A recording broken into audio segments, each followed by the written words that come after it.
We've got animals gone wild, burning art to change the world, and an unusual sport that involves a cardboard arrow. From the campus of UNLV, this is Front Row Center, and it starts right now.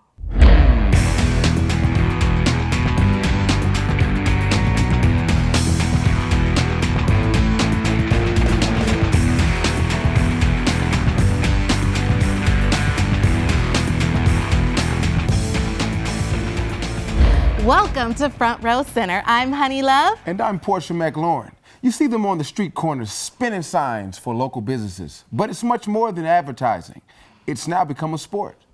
Yeah, Portia, and I was there to witness the 7th annual World Sign Spinning Championship held right here downtown in Fremont Street. Check it out.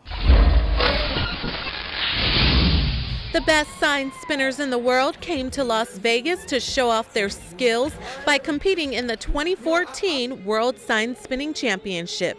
Max Dorovic, CEO of Aero Sign Spinners and co-inventor of sign spinning, says that sign spinning isn't just a job, it's a sport, it's an art form. Our sign spinners come from all different backgrounds, and that sign allows them to express themselves creatively. So anything that they can dream up, they can do with a sign, and I think that's what we saw here tonight.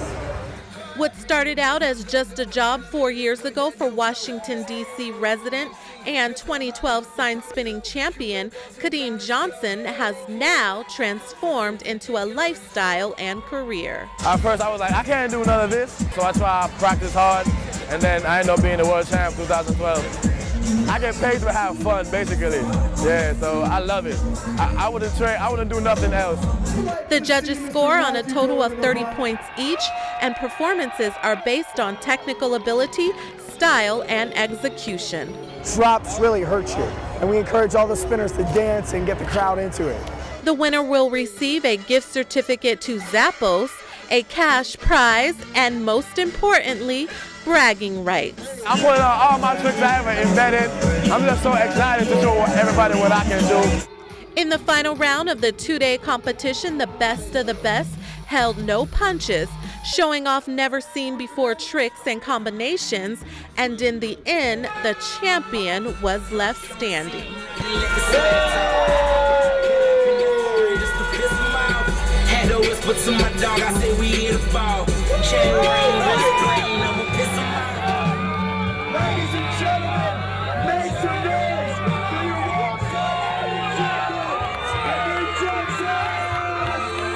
Congratulations to Kadeem Johnson, the 2014 World Sign Spinning Champion, where it's not just a job, it's an art form. For Front Row Center, I'm Honey Love. So I want to give a shout out to all the other sign spinning competitors, and joining me now, he's been featured in the documentary Spinners, and he's one of the best sign spinners in Las Vegas. Please welcome to the show, Day Day. Hey Day Day, how you doing? I'm great, thank you for asking. So how did you get started sign spinning? Well, basically when I was 16, I was leaving school, I was walking home, and in front of my school, it was a guy with a 6-foot sign spinning, doing crazy tricks, and I'm like, hey man, what are you doing? He was like, I'm sign spinning. And so I said, well, how does it work? Do you get paid for it? And he said, yeah, we're actually hiring. That's the whole reason I'm here. And so he gave me his card and told me to give him a call. And basically he called me because I gave him my number as well. And I thought about it first. I'm like, nah, I'm not really gonna do that in Las Vegas. It's hot. And so after him calling me about 2 weeks in a row, I just went to a practice and actually seen one of my friends doing it as well. And my friend said, yes, it's legit. And so that's how I got started, and ever since then, it's just been something I love doing. I'm very passionate about it, and yeah, I go to the competitions every year, and I love it. I love it. So is there a class for this? I mean, how did you learn how to do this? So basically, we actually have practice twice a week where the spinners can actually come and learn new tricks. And the whole point of learning new tricks is to be a better performer, but also the better you get at the tricks, the more money you make. So, wow. Yes. All right, well, let's see your skills. Here you go, everyone. Here's Day Day.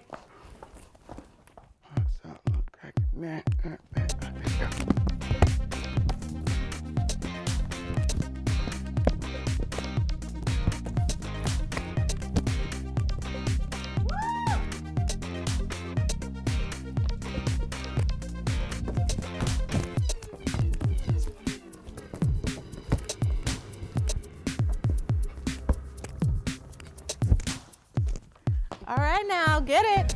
Get it.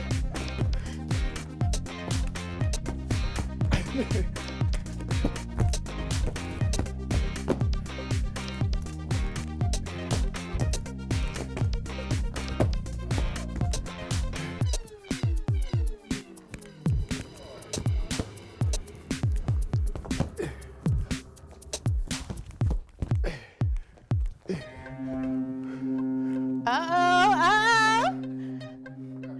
Swag, swag.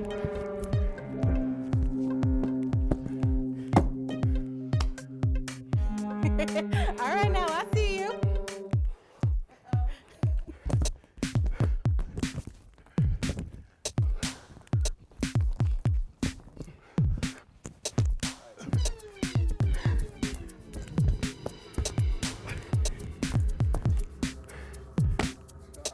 More.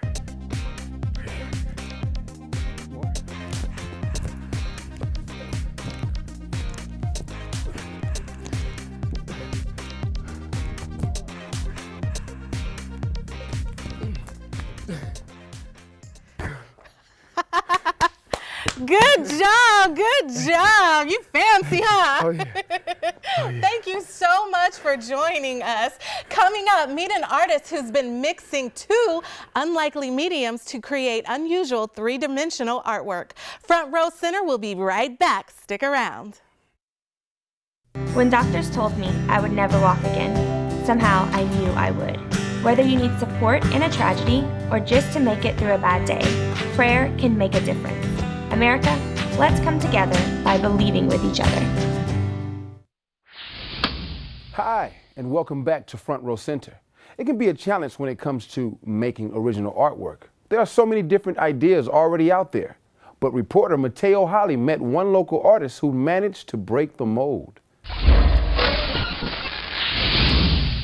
Mauricio Torrescano is a rising artist from Mexico City, Mexico, where he has developed a unique technique of combining painting and sculpting. He moved to Las Vegas several months ago and is living with his aunt. Good thing about this technique is I can do all the volume, texture, the color that I want. Not possible with painting or sculpture either. So in this technique, it goes all together and it's a great technique. As a child, Mauricio was exposed to both painting and sculpting. He excelled in both, but felt that he could create a new niche. He uses different pigments of clay to create a three-dimensional picture. I start wondering what I like more, if painting or sculpting. So that's why I wonder that probably with clay I can do both at the same time, painting and sculpting. He gets his inspiration from his other loves, which are cooking and nature. He has gotten the opportunity to make portraits of Peyton Manning and a scenic painting of the Taj Mahal. However, he sets his sights on the future. So I want to show all the people how to do this technique, what they can see about, there's no limits in this technique. So I want to do more teaching lessons, I want to do more exhibitions, I want to publish more books. So I want to work in this all the time. Mauricio is an up-and-coming artist who wants nothing but to have his pieces shown to everyone he can. He is looking forward to giving his perspective to more interested parties. From Front Row Center, I'm Mateo Holly. You can see more of Mauricio's artwork on his website at torrescano.com. With the Academy Awards this past month, we only thought it was fitting to have someone from the UNLV Film Department here with us. Here's Honey with our next guest. Thanks, Portia. Joining me now is Mr. Warren Cobb, Director of Production Operations for the UNLV Department of Film. Hi, Warren. Hello. Nice to meet you. Nice to meet you. So let's talk about Stealing Las Vegas. I know you were co-writer and producer. Tell me a little bit about that. Well, it all started out at a film festival. I mean, we had the dream opportunity. It happened just the way that filmmakers dream of happening. We had our last film at Cine Vegas, and Roger Corman was at that film festival. And so the chair of the department, Francisco Menendez, was the director of that film, and I produced it. And we met him at in the back room, and he asked what Francisco was doing next, and Francisco said, well, we're working on this other project, and he said, well, let me see what what you've done. So we gave him a screener that night, and a couple weeks later he called and said, I want you guys to make a film for us. So, you know, that's the dream, and that's what happened. And it all was shot right here in Las Vegas? It was. We used students in all the positions. I co-wrote and produced. Francisco directed and co-wrote. And then we used students in all of the positions, crewing. We taught over 100 students in the process of making this film. And we cast from, we had students actually from here that are in the movie, and we cast in LA also to fill the positions of the key spots. And we had Eric Roberts. We were lucky enough to get him to be in the movie also. Nice. So how successful was the film? Well, it's still going. That's, everyone kind of thinks, well, yay, we shot the movie, and everybody's happy at the end of it, but it goes on for years, actually. So last year, Francisco and I went to the Cannes Film Festival, and this year we're going again. So last year we sold to a couple countries there, and this year we'll go and we'll try to do the same thing as well as raise money for upcoming projects. So it's still going on. But we have distribution in the U.S. You can get the movie on iTunes, Amazon, you can go to Best Buy, Fry's, all that stuff. So it's been really successful, and people from all over the country, from all over the world are seeing it at this point because it's distributed in Japan as well as other countries at this point. Now, what other productions are you currently working on right now? Well, like everybody else, we're looking for financing. So we have some productions that you know, we're working on, but we don't have financing for them. So the moment we find financing, we'll see kind of what the production company is looking for, and then we'll offer that. In the case of what we just did, we pitched a couple projects to Roger, and he said, well, what I could really use is this.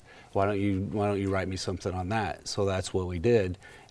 So we just kind of filled that market, whatever the distributor was looking for. So let's talk a little bit about Spring Flicks. For those that don't know, explain to me what that is. Spring Flicks is our competition that happens in the spring. We have two big ones. We have the 48-hour that happens in fall, and then in the spring we have Spring Flicks. And it's a festival. All the students, not only our students, but students on campus, people from off campus can enter this as long as they have a short that's 15 minutes or shorter. So they submit the film and they go through a selection process, and then April 25th through the 27th is when the actual screenings are. So, you know, people make any short that they want, bring it in, and they, if it's chosen, they get played in the festival on a big screen. So they don't have to necessarily be students, right? No, they can be just people from anywhere in the community, which is encouraged, because that's how our students meet other people that are interested in film, and you know, they start that networking process, and a lot happens. The opportunities are given to our students that way. And where does Spring Flicks take place again? It'll be in CBC building on campus this year in A106 or A108. Okay, well, thank you so much for joining us. Make sure you check out these upcoming productions. I know they're going to be great. UNLV has such a great film department here on campus. When it comes to wild animals, no zoo allows you to get as up close and personal as Rosin More. With their recent shutdown, Las Vegans have been trying desperately to get them reopened. Rosalie Spear has the story. And if you touch it, you hold it, you fall in love with it, you're going to want to help it and save it. And the over 400 animals of Rosin More Zoo need saving. Dirty Blonde's Pong and Pool in the Miracle Mile shops at Planet Hollywood is one company who's doing just that. On February 23rd, they held a family-friendly event complete with wild animals to save the nonprofit zoo. 100% of the proceeds made were donated. I've heard so many great things about the zoo that I decided to take action and get, not only of my friends to come and volunteer, but also some of my coworkers to help volunteer at this amazing event. Entertainers from across the country came to DB's to volunteer their services. There were also raffles and auctions, plenty of food and homemade sweets, and even paintings for sale made by the animals themselves. DB's raised about $7,000 for Rosin More Zoo. So we came down here making sure to give a donation so these guys can get up and running again.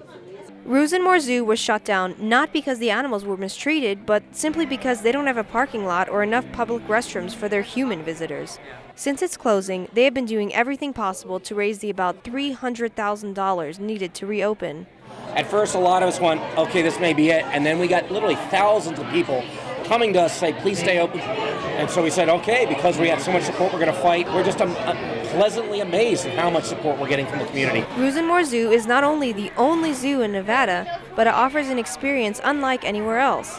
It allows the community to interact face-to-face with the animals. Without Rosin More Zoo, this unique experience will be lost.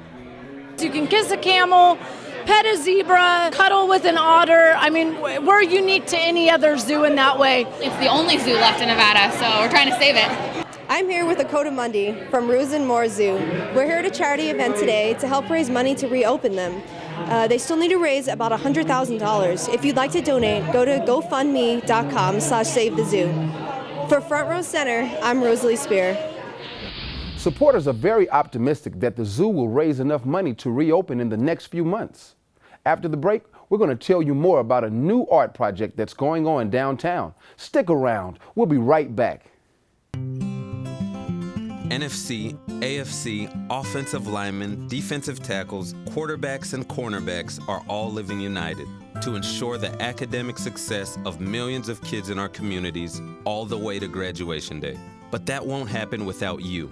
So take the pledge at unitedway.org. Make a difference in the life of a child. Suit up like your favorite NFL players and become a volunteer reader, tutor, or mentor with United Way. Hey, and welcome back. Downtown is burning up with an art revolution. Nakiah Berry tells us more.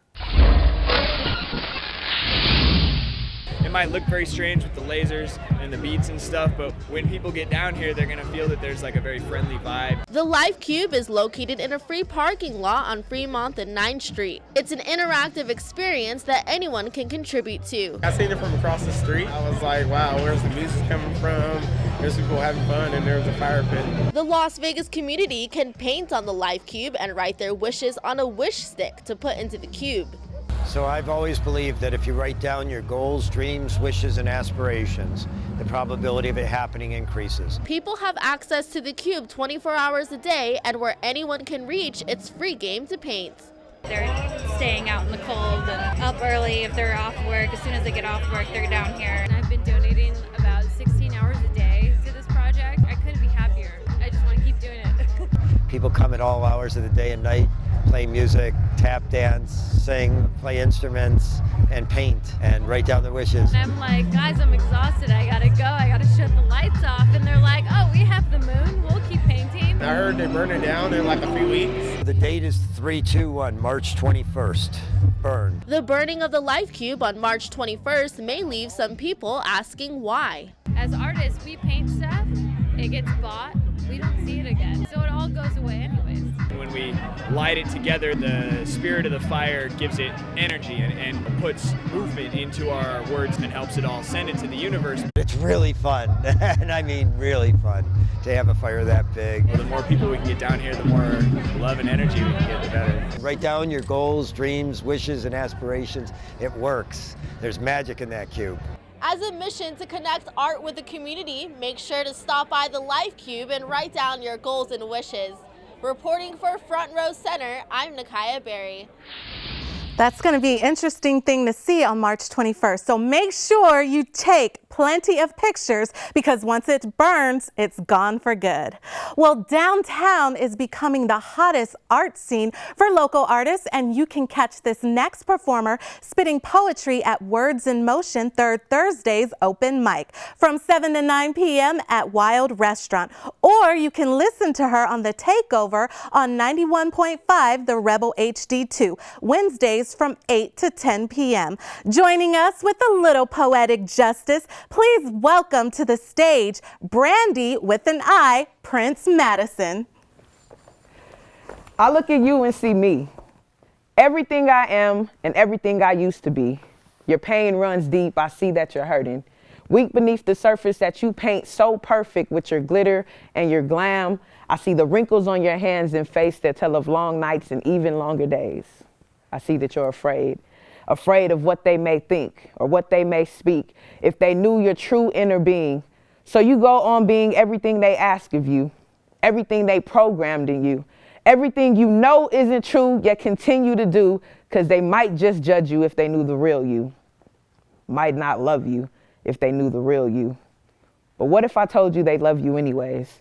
What if I told you no matter what, they'll always have something to say, because it's easy to judge and place blame and hard to realize we're all one and the same, cut from the same frame, given unique colors to paint our own face, yet we walk around looking the same, claiming to be different.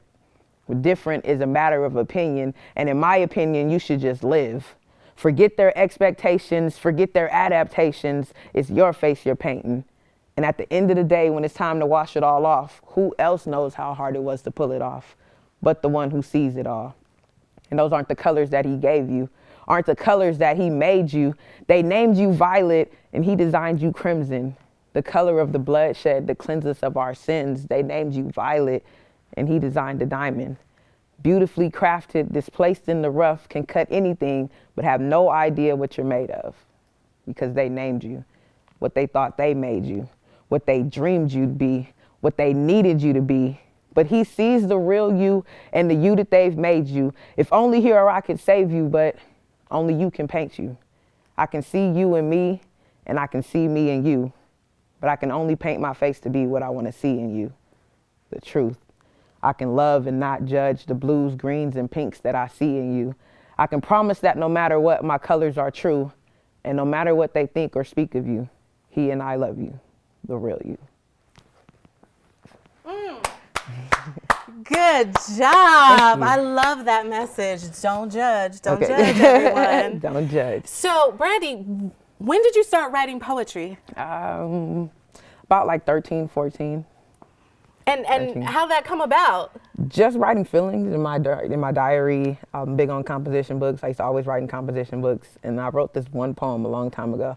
And a friend of mine read it, and she's like, "You wrote this? You should so perform it." I was like, "Perform it? You can do that?" Like, I didn't even know there was a world of poetry and you can get on stage and do all that. And so she took me to an open mic. I'm from California. We went, and it was in Leimert Park. And I got up on stage. I was so nervous, and I got up on stage, and like everybody was like, "Oh my God, that was awesome! That was amazing!" I was like, "That's just how I feel." Like, it wasn't intended to be, shared with the public. So that's how I got started. Where do you get some of your inspiration from? Heartbreak, love, relationships, life, just everyday situations. Life in general. So I know you do a lot. You compete out here. You do a lot of open mic stuff in the community. Yes. Tell me about that. Well, Words in Motion, as you mentioned, it's an open mic that I just started. This is our 4th edition right now coming up. We started off in a small restaurant, and then we grew and we got bigger, and actually about to outgrow where we are now.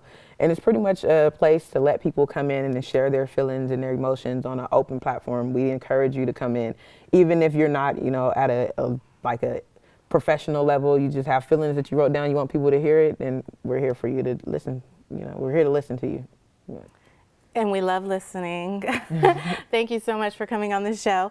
When it comes to things to do in town, you know I got you covered. I'll have our list of upcoming events when we come back, so stick around. We had been called up for the first time. Wildfires were getting close to homes. At that moment, I got my first taste of just how important the Guard is. Be there for your community at NationalGuard.com. If you're looking for something fun and exciting to do this week, then check out our list of upcoming events. Get involved with your community and come speak with the panelists about issues affecting Southern Nevada. The Diversity Leadership Forum, Our Daughters Keepers, will discuss child trafficking. This free event will be held in the Greenspun Hall Auditorium on March 7th from 2:30 to 4:30 p.m. Do you have a toddler and want to experience creating hands-on art? Come to the Marjorie Barrick Museum on Saturday, March 8th from 1 to 2 p.m. for painting and arts and crafts. Second Saturday Toddler Tours happens the second Saturday of every month.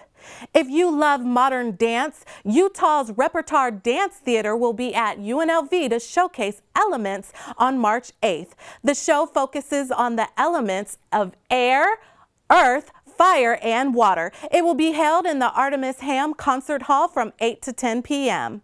If cults and controversy interest you, then come see The Institute on March 10th from 7 to 9:30 p.m.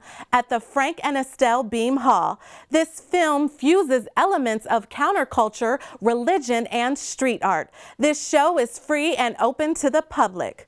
Dreaming of the Skyline is an art exhibit that looks at the architecture of the Las Vegas Strip and alternative ideas for future building. The exhibit is located on the second floor of the Metcalf Gallery in the Richard Tam Alumni Center and will be there until March 14th. It's free and open to the public. Are you a singer, rapper, or poet? Then come to UNLV's Open Mic Night on March 11th in the Student Union from 6 to 9 p.m. The event is free to the students, staff, and faculty. Make sure you bring your Rebel card. Northern Israel's musical focal point, the Haifa Symphony Orchestra of Israel, will be performing in the Artemis Ham Concert Hall on March 13th from 8 to 10 p.m. It's rare that this musical group is able to come to UNLV, so you don't want to miss out. Tickets can be purchased at the UNLV Performing Arts Center box office. Well, that's all we have for you today. We hope you enjoyed the show and maybe even learned a few new things about your city. On the next show, find out about love that lasts even after death. And on a lighter note, join us for some magic tricks and old school dance. And as always, from the entertainment capital of the world, it's Vegas, baby. And it's right here on Front Row Center. Good night. Good night.